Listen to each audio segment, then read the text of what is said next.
Без малку една година од пожарот што ја зафати модуларната болница во Тетово, Тетовското јавно обвинителство денеска поднесе обвинение против тројца одговорни во болницата, но и против здравствената установа, а поради избувнувањето на пожарот што се случи на 8 септември 2021 година.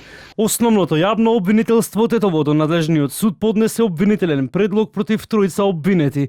Првите двајца се товарат дека сториле по едно кривично дело, тешки дела против општата сигурност, а третиот обвинет сторил кривично дело непостапување според здравствените прописи за време на епидемија.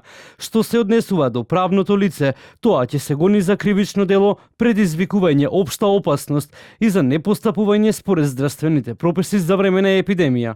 Според извештајот на експертите од кримтехниката, пожарот настанал како последица од куса електрична врска преку висок преоден отпор во приклучниот кабел на дефибрилатор со кој се вршила реанимација на пациент во една од болничките соби. Во истрагата беа вклучени и германски истражители, чиј извештај не беше јавно објавен.